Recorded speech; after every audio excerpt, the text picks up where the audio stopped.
স্বাগত নিউজ 24 সংবাদের সাথে আছি আমি আকাশ এহসান। দেখছিলেন সংবাদ শিরোনাম। এবারে বিস্তারিত। সিঙ্গাপুরে এক বাংলাদেশি নামে $1 বিলিয়ন মার্কিন সন্ধান নিয়ে রহস্য তৈরি হয়েছে। বাংলাদেশি মুদ্রায় এ অর্থের পরিমাণ 8,000 কোটি টাকার বেশি। দুদকের আইনজীবী এই তথ্যের ব্যাখ্যায় বলেছেন, সিঙ্গাপুরে পাচারকৃত টাকার সন্ধান মিলেছে, তবে কৌশলগত কারণেই মালিকের নাম বলা সম্ভব নয়। রয়েছে চুক্তির আন্তর্জাতিক বাধ্যবাধকতাও, তবে অর্থ ফিরিয়ে আনার উদ্যোগ নেওয়ার সুযোগ আছে। টিআইবি বলছে, অর্থ পাচার রোধে শক্ত আইন আছে, কিন্তু প্রয়োগ নিয়েও আছে নানা প্রশ্ন। বিস্তারিত আশুকুর রহমান শ্রাবণের প্রতিবেদনে। গণমাধ্যমের শিরোনাম আবারও অর্থ পাচারের প্রসঙ্গটি তুমুল আলোচনায় এনেছে, যেখানে বলা হয়েছে সিঙ্গাপুরে এক বাংলাদেশির নামে প্রায় 8,000 কোটি টাকার সন্ধান মিলেছে। তবে গণমাধ্যমে ছড়িয়ে পড়ে এই টাকার মালিকানায় যুদ্ধ অপরাধের দায়ে মৃত্যুদণ্ডে দণ্ডিত একজন রাজনীতিবিদের নাম রয়েছে। এ প্রসঙ্গে দুর্নীতি দমন কমিশনের আইনজীবী খুরশিদ আলম খান বলেন, টিটি চুক্তির কারণে জানা গেলেও এখনই নাম প্রকাশ করা যাবে না। আর সিঙ্গাপুরেও টাকা পাচার হয়েছে। আমরা প্রাক্তন অ্যাটর্নি জেনারেল মহোদয় ওনার সময়ও সিঙ্গাপুরে অনেকগুলো তথ্যপত্র পাওয়া গেছে, সেগুলো একদম এখন ইনকোয়ারি চলছে এবং টাকার পরিমাণ এক্স্যাক্টলি বলা যাবে না, ব্যক্তির নামও আমরা এখনো সঠিকলি বলতে পারি না। তবে এগুলি সিঙ্গাপুরে বিপুল পরিমাণ বাংলাদেশি টাকা আছে রক্ষিত, এটা আমরা সন্ধান পেয়েছি, এর উপর কাজ চলছে। দুদকের তথ্য বলছে, এই 8,000 কোটি টাকা সহ প্রায় 18টি দেশে বাংলাদেশ থেকে অর্থ পাচারকারী 60 জনের বেশি মানুষের তথ্য চাওয়া হয়েছে। সাম্প্রতিক বছরগুলোতে দেখা গেছে অর্থ পাচারের নতুন গন্তব্য এখন সিঙ্গাপুর, কানাডা, অস্ট্রেলিয়া ও মালয়েশিয়া। এটি কিন্তু আমরা এমন কোনো কথা বলছি না যেটা অসম্ভব। তার কারণ হচ্ছে বাংলাদেশ ইতিমধ্যে সেটা করতে পেরেছে যখন সিঙ্গাপুর থেকে পাচারকৃত অর্থ ফেরত আনা হয়েছিল। একই প্রক্রিয়ার কথাই বলছি, সেই প্রক্রিয়াকে কাজে লাগিয়ে কিন্তু বিভিন্ন দেশ থেকে, সিঙ্গাপুর হোক, মালয়েশিয়া হোক, কানাডার বেগমপাড়াই হোক, কাজেই এই অবস্থার পরিবর্তন অবশ্যই প্রয়োজন এবং অবশ্যই সম্ভব যদি সদিচ্ছাটি থাকে এই সংশ্লিষ্ট প্রতিষ্ঠানগুলোর। যুক্তরাষ্ট্রভিত্তিক গবেষণা প্রতিষ্ঠান গ্লোবাল ফিনান্সিয়াল ইন্টিগ্রিটি GFI এর হিসেবে বাংলাদেশ থেকে গেল 7 বছরে 4,50,000 কোটি টাকা পাচার হয়েছে। অর্থাৎ প্রতি বছর পাচার হয় প্রায় 65,000 কোটি টাকা। পাচার হওয়া এই অর্থগুলো কিভাবে ফিরিয়ে আনা সম্ভব? এই অর্থগুলি চলে যাচ্ছে, এগুলি ফিরিয়ে আনা অত্যন্ত কঠিন। আনা যায় কিন্তু অত্যন্ত কঠিন এবং সময় সাপেক্ষ, আইনি জটিল প্রক্রিয়া আছে। মামলা দায়ের হয়ে যদি আমরা কনভিকশন পাই, তখন রায়টা পাঠিয়ে দিলে টাকাটা আনা যায়। আইন আছে, কিন্তু সরকারি এবং রাষ্ট্রের যে অ্যাসার্ট করার ব্যাপার বাইরের দেশে, সেই জায়গাটা যদি করতে না পারেন, তাহলে শুধু আইন হাতে করে কোনো লাভ হবে না। তথ্য উপাত্ত বলছে, সিঙ্গাপুরে পাচার হওয়া দাবিদারবিহীন সেই $1 বিলিয়ন মালিকানার সন্ধানে মাঠে নেমেছে সরকারের বিভিন্ন প্রতিষ্ঠান ও সংস্থা। আশুকুর রহমান শ্রাবণ, নিউজ 24, ঢাকা। শুধু সরকারিতে নয়, সব খাতে দুর্নীতির বিস্তৃতি, এই মন্তব্য করেছেন দুর্নীতি দমন কমিশনের চেয়ারম্যান ইকবাল মাহমুদ। তবে কয়েক বছরে দেশের দুর্নীতি কিছুটা কমেছে বলেও দাবি করেন। রোববার ট্রান্সপারেন্সি ইন্টারন্যাশনালের এক প্রতিবেদনে বিষয়ে দেয়া প্রতিক্রিয়ায় দুদক চেয়ারম্যান এসব কথা বলেন। ভিডিও কনফারেন্সে আরও বলেন, সমস্যা আছে, দুর্নীতিও আছে। দুর্নীতির বিষয়ে দুদক যেমন কঠোর, সরকারের কমিটমেন্টও কঠোর। দুর্নীতি যে শুধু সরকারি খাতে তা না, সর্বব্যাপী দুর্নীতির বিস্তৃতি রয়েছে, এতে কোনো সন্দেহ নাই। সমস্যা আছে, দুর্নীতি আছে, এবং দুর্নীতির ব্যাপারে আমরা যেমন কঠোর, সরকারের পলিটিক্যাল কমিটমেন্টটাও কঠোর।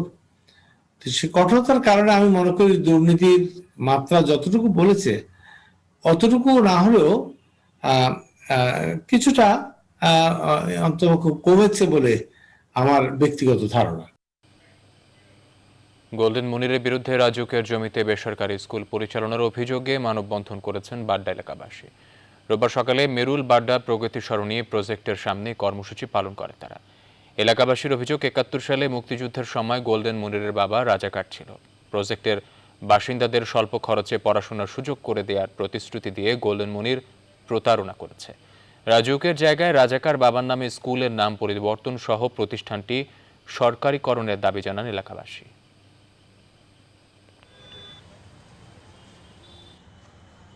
তার স্কুলে অদ্যবধি এলাকার সাধারণ জনগণ লেখাপড়া করার কোনো সুযোগ পায় নাই। আর এই অঞ্চলের যাকে জিজ্ঞাসা করবেন সবাই বলবে সিরাজ একজন রাজাকার। এই নামটা চেঞ্জ চাই, পরিবর্তন চাই, এলাকা শান্তি চাই, এলাকা সুন্দর চাই। তার সন্তানদের মাধ্যমে কিভাবে সাথে নেওয়া যায় সেই ব্যবস্থাই এই মনির করেছে। রাজাকারের নাম থাকবে না, নাম পরিবর্তন হইব, সরকারি স্কুল চাই। আগামী 28 জানুয়ারি কুয়েতে আদালতের রায়ের উপরই নির্ভর করছে এমপি শহীদুল ইসলাম পাপুলের ভাগ্য।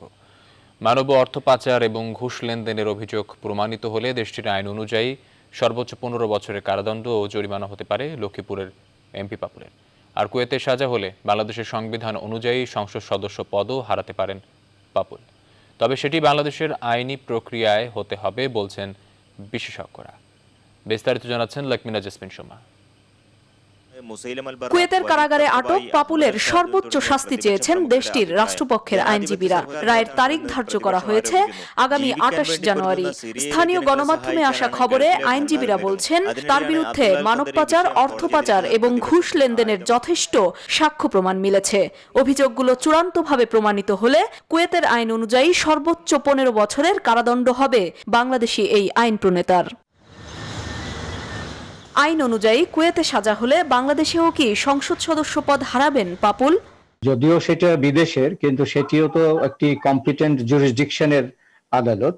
সেই অনুযায়ী মাননীয় স্পিকার এটি পাঠাবেন হচ্ছে নির্বাচন কমিশনে, এবং তার প্রেক্ষিতে নির্বাচন কমিশন তখন সেইটি গেজেট নোটিফিকেশন করে সংসদ সদস্য পদ শূন্য করবেন। পার্লামেন্টে আরেকটা কমিটি আছে, প্রিভিলেজ কমিটি। ওই কমিটির সভাপতি হলেন মাননীয় স্পিকার, এবং সব সিনিয়র ব্যক্তিরা প্রধানমন্ত্রী থেকে শুরু করে বিরোধী দলের নেত্রী সবাই ওই কমিটির সদস্য। তো ওই কমিটি তার বিরুদ্ধে ব্যবস্থা নিতে পারে, তাকে বহিষ্কার করতে পারে। সংবিধানের 66 অনুচ্ছেদে বলা আছে কোনো ব্যক্তি সংসদ সদস্য নির্বাচিত হওয়ার এবং সংসদ সদস্য থাকার যোগ্য হবেন না যদি তিনি নৈতিক স্খলনজনিত কোনো ফৌজদারি আদালতে দোষী সাব্যস্ত হয়ে অনূন্য 2 বছরের কারাদণ্ডে দণ্ডিত হন এবং মুক্তির পর 5 বছর অতিবাহিত না হয়ে থাকে। আমার দেশে তাকে সাজা হতে হবে, তাইলে 66(2)D অ্যাট্রাক্ট করবে, আদারওয়াইজ নট। এখন বিদেশে সাজা হলেও সেটা এখানে 66(2)D তে মরাল টার্পিটিউডে পড়বে। সেজন্য সুপ্রিম কোর্টের হাইকোর্ট ডিভিশনের রিট বেঞ্চের আইনের ব্যাখ্যা দরকার হবে। দুদকের অনুসন্ধানেও পাপুলের অবৈধ সম্পদের পাহাড়, অর্থ ও মানব পাচার সহ অন্যান্য অভিযোগ প্রমাণিত হলে আইনি পদক্ষেপে যাওয়ার সুপারিশ করবে দুদক। একাদশ জাতীয় সংসদ অধিবেশনগুলোতেও ন্যূনতম উপস্থিতি নেই পাপুলের। সেক্ষেত্রেও টানা 90 কার্যদিবস অনুপস্থিত থাকলে সংসদ সদস্য পদ বাতিলের বিধান রয়েছে। লক্ষ্মীনা জেসমিন সোমা, নিউজ 24, ঢাকা। রেলে অভ্যন্তরীণ যোগাযোগ বাড়ানোর সাথে আন্তর্জাতিক রুটে যুক্ত হওয়ার পরিকল্পনার কথা জানিয়েছেন প্রধানমন্ত্রী শেখ হাসিনা। বলেছেন বাংলাদেশ হবে প্রাচ্য পাশ্চাত্যের সেতু বন্ধন। যমুনা নদীর ওপর বঙ্গবন্ধু রেল সেতুর ভিত্তি স্থাপন করে এসব কথা বলেন তিনি। প্রধানমন্ত্রী বলেন উত্তরাঞ্চলের মানুষের আর্থসামাজিক উন্নয়নে এই সেতু গুরুত্বপূর্ণ ভূমিকা রাখবে। শাহলি জয়ের রিপোর্ট। যমুনা নদীর ওপর নির্মাণ হচ্ছে এমন রেল সেতুর। দেশের দীর্ঘতম এই রেল সেতুর দৈর্ঘ্য হবে 4.8 কিলোমিটার। জাপানি উন্নয়ন সংস্থা জাইকার সহায়তায় সেতু নির্মাণে ব্যয় হবে প্রায় 17,000 কোটি টাকা, আর নির্মাণ কাজ শেষ হবে 2024 সালে। নতুন এই সেতু চালু হলে বঙ্গবন্ধু সেতুর উপর চাপ কমবে, রেল চলাচলের কমবে ঝুঁকির আশঙ্কা।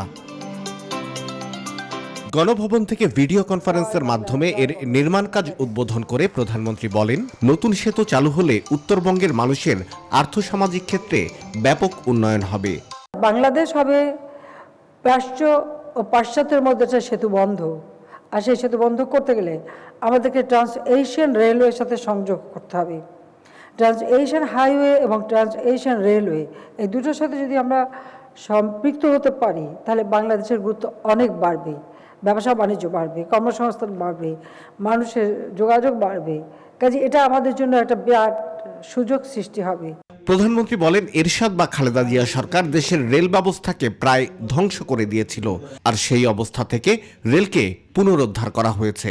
93 সাল থেকে কথা বলা হলো যে রেল মোটেই ভায়াবল না, রেল লাভজনক না, কাজে রেল বন্ধ করে দিতে হবে।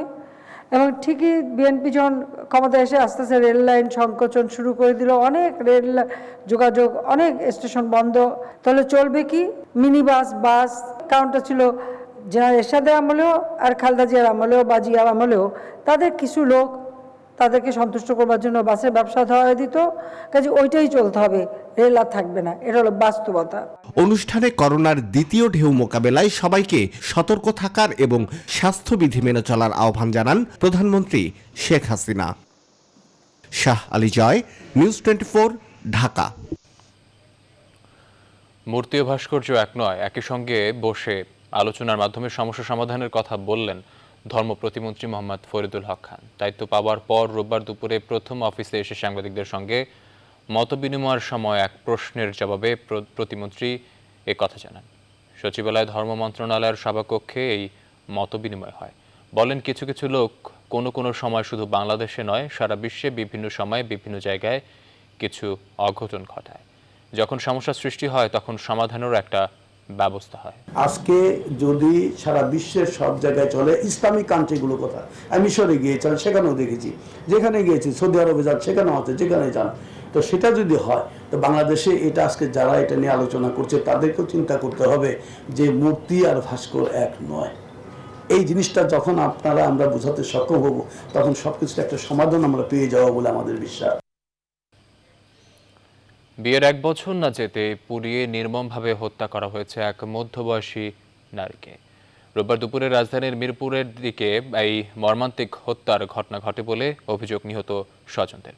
তাদের সন্দেহ হচ্ছে সৎ ছেলে শ্বশুরবাড়ির লোকজনদের সঙ্গে নিয়ে সৎ মাকে গলায় ফাঁস দিয়ে পুড়িয়ে হত্যা করেছে। যদিও পুলিশ বলছে আরও জিজ্ঞাসাবাদ, তদন্তের পরই বেরিয়ে আসবে হত্যা রহস্য। প্লাবন রহমানের রিপোর্টে বিস্তারিত। এই ঘরেই মাঝবয়সী সীমা বেগমকে নৃশংসভাবে পুড়িয়ে হত্যা করা হয়েছে বলেই অভিযোগ। রোববার দুপুরের দিকে রাজধানীর মিরপুর 13 নম্বরের ইমাননগরের এই বাসা থেকে পোড়ানো অবস্থায় তার মরদেহ উদ্ধার করে পুলিশ। খাটের এমন পোড়ানো চেহারাই বলে দিচ্ছে কতটা বীভৎসভাবে হত্যা করা হয়েছে এই মধ্যবয়সী নারীকে। শুধুমাত্র তাই নয়, এই ঘরের বিভিন্ন জায়গায় রয়েছে ছোপ ছোপ রক্তের দাগ, পাশাপাশি মেঝেতে রয়েছে অনেক পানিও। ছেলের শ্বশুর, ছেলের ওয়াইফ, ওর ছেলের শালা, ওরা সিদ্ধা নামতেছে, নামার পরে ব্রিফকেস নিয়ে নেমে যেতেছে। গেট দিকে লাগানো, আমরা ওদেরকে নিয়ে গেটটা খোলানোর পরে যে ধুমা। আয়োজন শুনলাম ওই ছেলে বলে মারে গেল আর মারে, এতটুকু আমি জানি। সৎমা ছিল? সৎমা। 1 বছর আগে 50 বছর বয়স্ক শাহজাহান শিকদারের সঙ্গে বিয়ে হয় সীমা বেগমের। প্রথম স্ত্রী মারা যাওয়ার পর সীমা বেগমকে বিয়ে করেন শাহজাহান শিকদার। নিজেদের ফ্ল্যাটে সীমা বেগমের জীবন চলছিল স্বামী, সৎ ছেলে এবং সৎ ছেলের বউয়ের সঙ্গে। সৎ ছেলে নাহিদ এবং তার বউয়ের সঙ্গে পারিবারিক বিরোধের জেরেই এই বীভৎস হত্যাকাণ্ড বলে অভিযোগ করছেন স্বজনরা। একে প্রথমে অনেকগুলো ছুরি দিয়ে আঘাত করা হয়েছে, একটা লুঙ্গি দিয়ে গলায় ফাঁস দেওয়া হয়েছে, পরে পেট্রোল দিয়ে জ্বালিয়ে দেওয়া হয়েছে। সৎ ছেলে এবং ছেলের শ্বশুরবাড়ির লোকজন মিলে এই কাজটা করছে। সীমা বেগমের মরদেহ ঢাকা মেডিকেল মর্গে পাঠায় পুলিশ। জিজ্ঞাসাবাদের জন্য সৎ ছেলের বউ, শ্বশুর এবং শাশুড়িকে থানায় নিয়েছে কাফরুল থানা পুলিশ। আমরা বাসায় গিয়ে যা দেখতে পাই, দরজা দুটো ভাঙা, একটা ফ্যানের সাথে কিছু কাপড় টাপড় জোড়ানো, অন্য আর এক রুমে এক ভদ্র মহিলার উপর হওয়া মানে আগুনে পোড়া অবস্থায় খাটের উপর পড়ে আছে। তার মানে স্টেপ ছেলে তখন বাসায় পাইনি। সৎ ছেলের কোথায় আমরা খুঁজতেছি। সীমা বেগমের স্বামী শাহজাহান শিকদারকে খুঁজে পেলেও সৎ ছেলে নাহিদকে খুঁজছে পুলিশ। প্লাবন রহমান, নিউজ 24, ঢাকা। পরীক্ষা ছাড়াই পরের সেমিস্টারে বিশ্ববিদ্যালয়ের শিক্ষার্থীরা। কোভিড-19 প্রেক্ষাপটে টানা 8 মাস বন্ধ থাকায় অনলাইনেই পাঠ্যক্রম চালানোর চেষ্টা করছে বিশ্ববিদ্যালয়গুলো। অনেক শিক্ষার্থী এরই মধ্যে 1 সেমিস্টার পার করে শুরু করেছে পরবর্তী সেমিস্টার, কিন্তু হয়নি পরীক্ষা, যা বড় উদ্বেগের। বিশ্ববিদ্যালয় প্রশাসন বলছে পরিস্থিতি স্বাভাবিক হলেই পরীক্ষা হবে, কিন্তু সেশন জটের সম্ভাবনা কমাতে অনলাইনে ক্লাস চালিয়ে নিচ্ছেন তারা। পরিস্থিতি বিবেচনায় নেওয়া হবে পরবর্তী সিদ্ধান্ত। সজল দাসের রিপোর্ট। শুনশান নীরবতা ঢাকা বিশ্ববিদ্যালয় ক্যাম্পাসে, নেই শিক্ষার্থীদের উপস্থিতি। করোনা প্রেক্ষাপটে গেল 8 মাস বন্ধ, আবার কবে খুলবে তাও অজানা। একই অবস্থা দেশের সব পাবলিক ও প্রাইভেট বিশ্ববিদ্যালয়ে। এই অনিশ্চিত যাত্রা তৈরি করেছে সেশন জট। অনলাইনে যেটা দেখা যাচ্ছে কি অনেকে হ্যাঁ ঠিক আছে ক্লাস হচ্ছে একটা লাইটলি নিচ্ছে, মানে অতটা সিরিয়াসলি নিচ্ছে না। একটা সিগনিফিকেন্স নাম্বার অফ স্টুডেন্টস যারা কিনা হচ্ছে কোনোভাবেই ক্লাসে আসতে পারছে না। অনলাইনে শিক্ষা কার্যক্রম চালানোর চেষ্টায় বিশ্ববিদ্যালয় প্রশাসন, কিন্তু কতটা কাজে আসছে তা নিয়েও রয়েছে প্রশ্ন। সেশন জট হবে কিনা আমরা এখনো বলতে পারছি না। আপাতত দৃষ্টিতে মনে হচ্ছে হতে পারে হয়তো কিছুটা, এবং সেটা আমরা চাইলে পরপর পরীক্ষাগুলো নিয়ে গেলে হয়তো আমরা অতখানি এক বছরের যে আমরা পড়বো না। বিশ্ববিদ্যালয় খোলার পরপরই আমরা প্রত্যেকটা ডিপার্টমেন্টের একটা লিস্ট করেছি কোন কোন পরীক্ষাগুলি পেন্ডিং আছে, কোনগুলি দ্রুত করতে হবে। সেশন জট নিয়ে চিন্তায় বিশ্ববিদ্যালয় মঞ্জুরি কমিশন। বিশ্ববিদ্যালয়কে নানা নির্দেশনা দিলেও সিদ্ধান্তের বাস্তবায়ন কতটা সম্ভব তা অনিশ্চিত। সেশন জট যাতে মারাত্মকভাবে না হয় সেটাকে সামনে রেখে বিভিন্ন পদক্ষেপ গ্রহণ করা হচ্ছে। আমরা একটা সিস্টেম শুরু করলাম, কিন্তু শিক্ষার্থীরা যে ভালোভাবে পরীক্ষা দিতে পারবে তার নিশ্চয়তা কিন্তু নাই, কারণ তার বাড়ি কোথায়, সেখানে নেটওয়ার্ক আছে কিনা। বর্তমান প্রেক্ষাপটে শিক্ষার্থীদের স্বাস্থ্য ঝুঁকি তৈরি হয় এমন কোনো সিদ্ধান্ত নেওয়া হবে না বলেও জানায় ইউজিসি। পরীক্ষা ছাড়াই কোনো রকমে অনলাইন ক্লাস করেই সেশন পার করছেন বিশ্ববিদ্যালয় শিক্ষার্থীরা, যেখানে শিক্ষার্থীর উপস্থিতিও থাকছে অনেক কম, হচ্ছে না পরীক্ষাও। পরবর্তীতে কি হবে সে বিষয়েও বিশ্ববিদ্যালয়গুলোর তেমন কোনো দিক নির্দেশনা নেই, যে কারণে বিপাকে পড়ছেন বিশ্ববিদ্যালয় শিক্ষার্থীরা। তৈরি হচ্ছে সেশন জটের শঙ্কাও। সজল দাস, নিউজ 24, ঢাকা। দেশে 24 ঘন্টায় করোনায় আরও 29 জনের মৃত্যু হয়েছে। এই নিয়ে মৃত্যুর সংখ্যা বেড়ে মোট 6,609 জন দাঁড়িয়েছে। নতুন শনাক্ত 1,778 জন। এখন পর্যন্ত 4,62,407 জন শনাক্ত। 24 ঘন্টায় সুস্থ হয়েছেন 2,287 জন। মোট সুস্থ 3,78,172 জন। শুক্রবার স্বাস্থ্য অধিদপ্তর থেকে প্রকাশিত নিয়মিত সংবাদ বিজ্ঞপ্তিতে এসব তথ্য জানানো হয়। ইউরোপের দেশগুলোয় করোনা ভাইরাস মোকাবেলায় দেয়া দীর্ঘ লকডাউন আর মানতে রাজি হচ্ছেন না বাসিন্দারা। কয়েকটি দেশে বিক্ষোভ করেছে লকডাউন বিরোধীরা। ভারতের সংক্রমণ কিছুটা কমলেও বাজার সহ রাস্তাঘাটে জনসমাগম বাড়তে থাকায় শঙ্কিত কর্তৃপক্ষ। 24 ঘন্টায় সারা বিশ্বে আক্রান্ত হয়েছেন 5,71,000, মারা গেছেন 9,203 জন। অক্সফোর্ডের করোনা ভ্যাকসিনটি ভারতে জরুরি ক্ষেত্রে ব্যবহারের জন্য শিগগিরই অনুমতি চাইবে সিরাম ইনস্টিটিউট। 2 সপ্তাহের মধ্যে আবেদন জানানো হবে বলে তথ্য দিয়েছে সংস্থাটি। এদিকে আগামী 10 দিনের মধ্যে ব্রিটেনের হাসপাতালগুলোকে ভ্যাকসিন বিতরণে প্রস্তুত থাকার নির্দেশ দিয়েছে ন্যাশনাল হেলথ সার্ভিস। দেশটিতে ভ্যাকসিন ব্যবস্থাপনা নিয়ে কাজ করতে টিকামন্ত্রী নিয়োগ দিয়েছে বরিস প্রশাসন।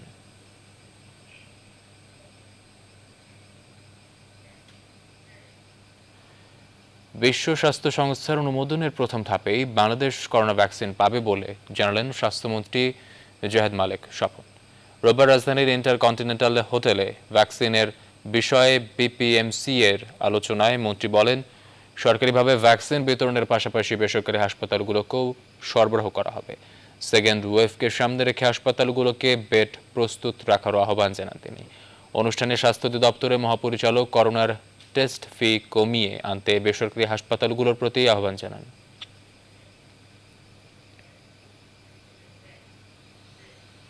দখলের মাধ্যমে যারা নদী হত্যা করছে তাদের বিরুদ্ধে কঠোর ব্যবস্থা নেওয়া হচ্ছে বলে জানিয়েছেন তথ্যমন্ত্রী ডক্টর হাসান মাহমুদ। রোববার নৌ পরিবহন মন্ত্রণালয় আয়োজিত বঙ্গবন্ধু নদীমাতৃক বাংলাদেশ শীর্ষক এক সেমিনারে তথ্যমন্ত্রী কথা বলেন। এ সময় তিনি দখলদারদের বিরুদ্ধে নৌ পরিবহন মন্ত্রণালয় যে ব্যবস্থা নেওয়া শুরু করেছে তা অব্যাহত রাখার আহ্বান জানান।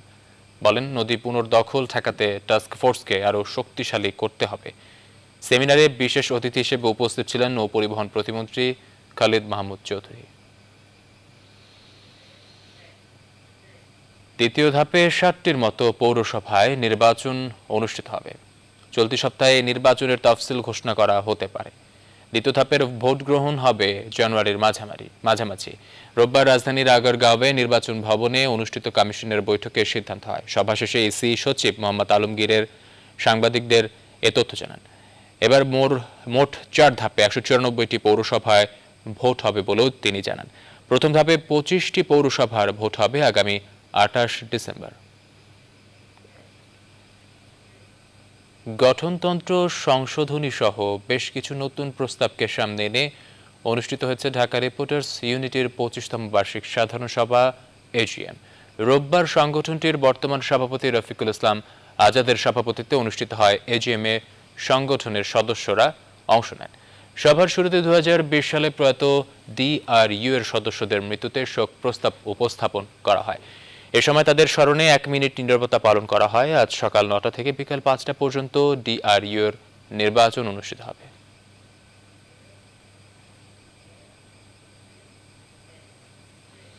এবার ফার্স্ট সিকিউরিটি ইসলামী ব্যাংক অর্থ বাণিজ্য সংবাদ।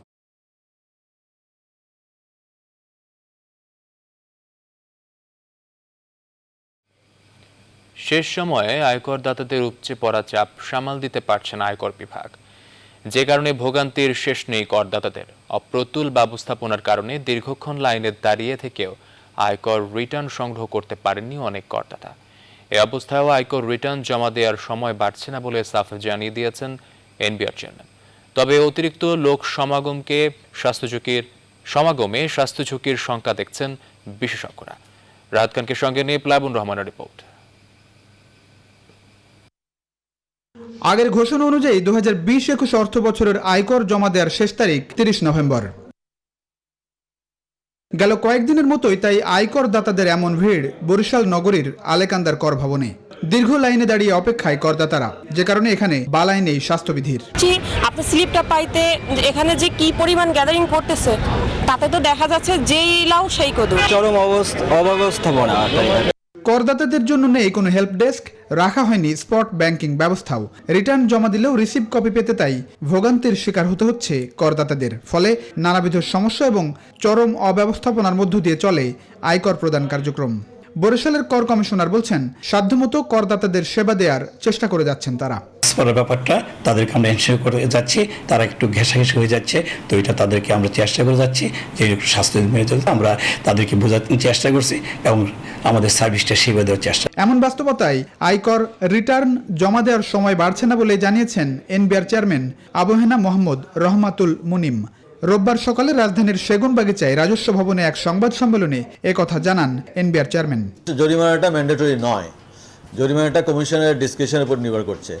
পরিবেশ পরিস্থিতির কারণে তার আবেদনের বা সঠিক সময় জমা না দিতে পারার যে যুক্তিটা আছে সেটি কতটুকু গ্রহণযোগ্য এবং কীভাবে গ্রহণ করতে চান কমিশনার তার উপরে জরিমানা নিতেও পারেন অথবা জরিমানা মাফ করে দিতে পারেন, মওকুফ করে দিতে পারেন। আমরা বলেছি টাইম এক্সটেনশন, আমরা বলেছি যে টাইম এক্সটেনশনে যেন ওই জরিমানার বিষয়টি নমনীয়ভাবে দেখা হয়।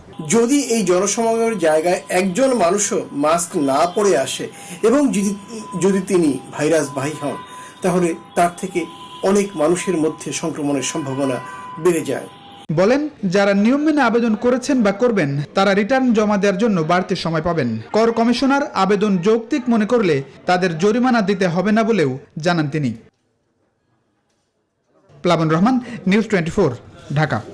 এবার প্রবাসের খবর।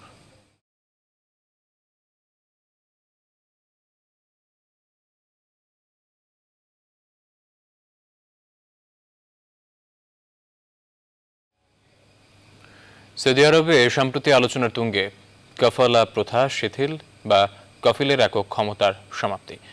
শ্রম আইন সংস্কার এবং কাফালা প্রথা সৌদি আরবের মানব সম্পদ ও সামাজিক উন্নয়ন মন্ত্রণালয়ের জাতীয় রূপান্তর কর্মসূচি এনটিপির অধীনে একটি শ্রম আইন সংস্কার উদ্যোগ LRI চালু করেছে।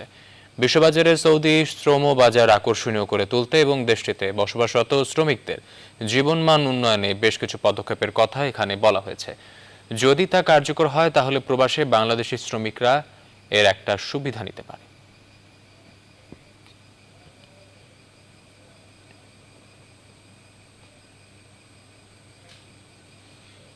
এবারে খেলার সংবাদ। বঙ্গবন্ধু টি-20 কাপে আজ দুটি ম্যাচ। দুপুর 1টায় ফরচুন বরিশালের মুখোমুখি হবে গাজী গ্রুপ চট্টগ্রাম, আর দ্বিতীয় ম্যাচে সন্ধ্যা 6:30টায় বেক্সিমকো ঢাকার প্রতিপক্ষ জেমকন খুলনা। ম্যাচ জিততে 4 দলই আজ একাডেমি মাঠে ঘাম ঝরিয়েছে পরিকল্পনা মাফিক।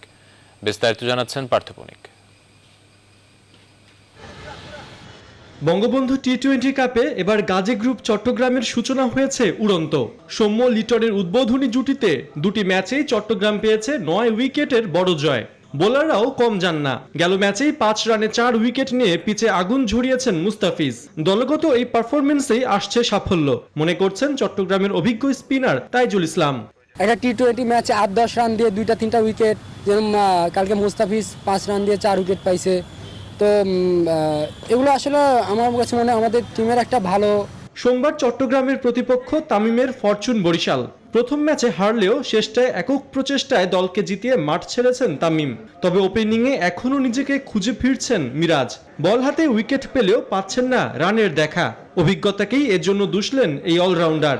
দুইটা ম্যাচে হয়তো ক্লিপ করতে পারিনি, তো অনেক দিন পর নতুন বলে ব্যাটিং করার অভ্যাসটা ওইরকম ছিল, বাট অনেক দিন ওইরকম করা হয়নি। দিনের দ্বিতীয় ম্যাচে মুখোমুখি হবে টেবিলের সবশেষ দুই দল খুলনা ও ঢাকা। সাকিব মাহমুদুল্লাহদের খুলনা 3 ম্যাচের 2টিতেই হেরে আছে বিপাকে। দল তারকায় ঠাসা হলেও মাঠের পারফরমেন্সে নেই দুটি, তাই ঢাকার বিপক্ষে জয়টা তাদের চাই।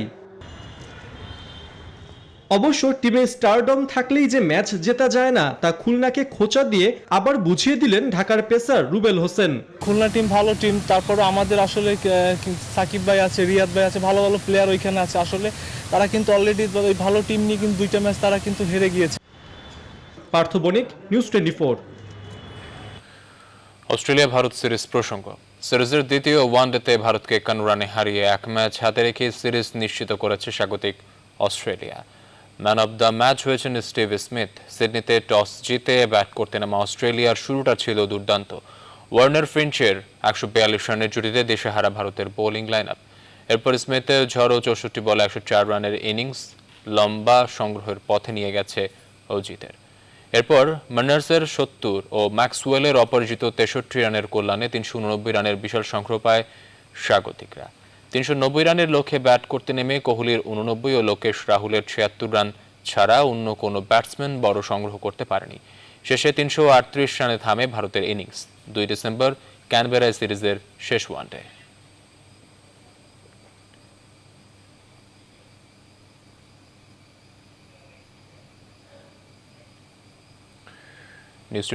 নিউজ 24 সংবাদ শেষ করছি, তার আগে শিরোনামগুলো জানিয়ে দিচ্ছি আরেকবার।